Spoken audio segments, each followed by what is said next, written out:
So I'm quite sure that a lot of people are pretty much over my complaining. They are like, hey, why don't you just move on, be a PlayStation Sony pony or whatever if you hate Xbox so much. Okay, let me see if I can boot up my 250 physical games for Xbox into my PS5.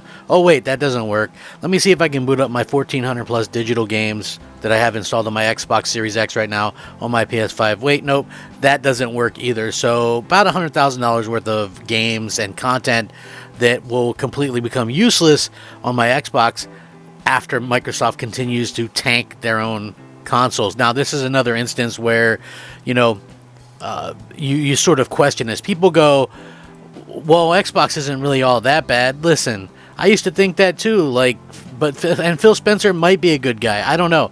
But I know that he can't run Xbox for shit. And this is just another instance of that. So Digital Foundry did a PS5 Hi-Fi Rush comparison. And in the comparison, Hi-Fi Rush is better on PlayStation 5. But they also, in this video, go on to talk about other games that are better and running better on PlayStation 5. And these are Xbox first-party games, right? Like, at this point, why are Xbox first-party games running better on PlayStation 5? What the hell is the point of owning an Xbox if their exclusives are going to PlayStation? The games that are going to PlayStation are running better on PlayStation. Like, what is going on here? What in the world is happening? And how can Microsoft ever expect to really come back from that, right? Like, who would trust them at this particular point? They literally seem like they don't care about their console fans at all, in the least. So listen to what Digital Foundry had to say about Hi-Fi Rush real quick. By moving Xbox exclusive games onto PS5, the opportunities are big, but I'd argue that Microsoft is treading a fine line here, and it's crucial that it gets it right. What we've noticed are a series of issues with certain games being ported over, at least initially, where the PS5 versions offer advantages over their Xbox counterparts.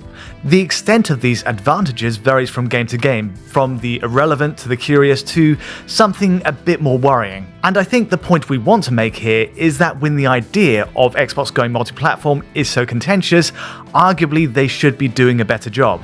Microsoft markets the Xbox Series X as the most powerful games console on the market, so the idea that its PS5 titles are in any way better than the Series X versions isn't a terribly good look.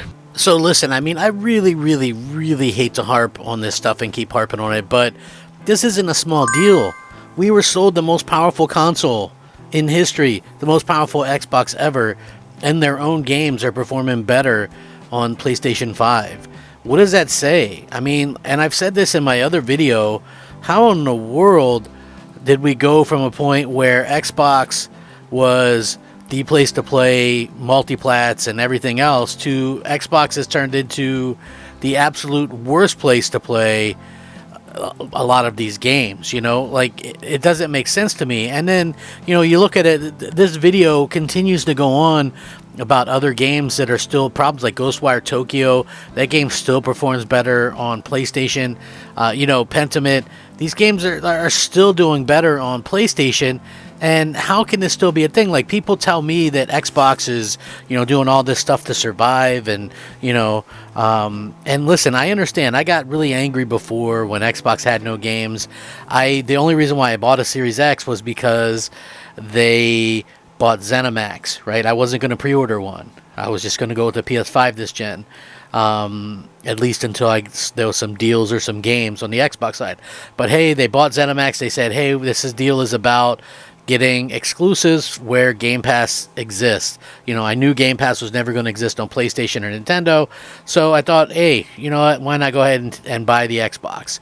It's also the most powerful console. The problem is, Phil Spencer's always kind of looking 10, 15 years ahead to where he thinks things are going to be, that he doesn't notice what things are right in front of him. And what happens is, there's no reason for developers to focus on developing properly for the Xbox Series X, right? If you're selling good, 100 million units of your console, then developers are going to make their game on your console, and then they're going to port to other platforms. You're going to have the best versions. If you have 100 million Xboxes, so I know that's high right now, right? Okay, so let's just say they could manage to get 55, 60 million Xboxes sold by this point. Imagine how many more subscribers on Game Pass they'd have, how many more games they could sell. Do you know how many? I was back playing my Xbox 360 the other day. I know I play old school still from time to time. And I was looking in the store because, the store is going to close this July. And I was looking in the store and I'm sitting there looking and I'm like, what's so interesting to me? That the games have hundreds of thousands of ratings on them. And you look in the store on Xbox and games have like 14 ratings now. Like literally games had hundreds of thousands of ratings back then, right? So it's just so funny to me the way that these things kind of are, and people just ignore it, man. I don't want my favorite thing, Xbox, to be something other than a console. I don't want it to be an app.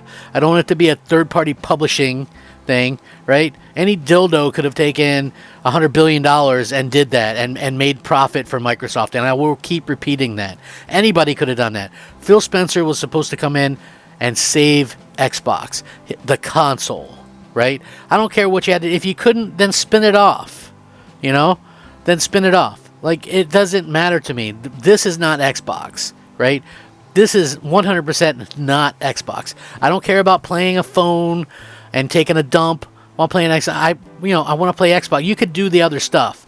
Phil Spencer is like Captain Save-A-Ho. He's Captain Saving Industry, right? It's ridiculous. It's not on him to save the industry or anything like that.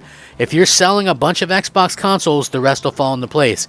I mentioned this, and people kind of looked at me like I was crazy, but there's like old proverbs and old sayings that make a lot of sense, simply because they're legitimate. That's like what things are. This is honestly why they're so popular. These old proverbs and stuff like that. So when you see things like this, right? You can say, oh, well, that makes sense. I understand that now. I'm sure a lot of you have heard this. A bird in the hand is worth two in the bush, right? And you might not know what it means, but if you want to know what it means it's better to be content with what you have than to risk losing everything by seeking more. So instead of being content with what they have, they're trying to get these 2-3 billion gamers that don't really exist, because if they existed, they would have been gaming by now. And they're not, So you have Xbox risking all their fans that they have right now for these people that aren't even part of their ecosystem, will never be part of their ecosystem, will never be gaming on Xbox, on the Xbox games on PC or on a mobile or anything, because they don't want to. If they wanted to game by now, they would have, right? So when you see Digital Foundry destroy Xbox like this, when you see people, talking about Xbox like me, it's not because I hate Xbox, it's because I like Xbox. I want it to be competitive. People go, oh, you're just a console warrior. You're just a console warrior. Listen, I have nothing. Like console warring is fun for what it is, but at the end of the day, that doesn't mean anything. Like console warrior, you need to have competition. Isn't it good for the industry? Like Phil Spencer always talks to the industry. Isn't it good for the industry if all the consoles are prospering and selling well? Right? I'm not an Microsoft shareholder, so them having more profit as an overall company does nothing for me. I'm a console gamer. I need them to be competitive, because that's when we get the best games, the best hardware, the best everything. And that's what it all comes down to for me. But anyway, I digress. Let me know what you guys think. Thanks for watching. Crap Gamer out.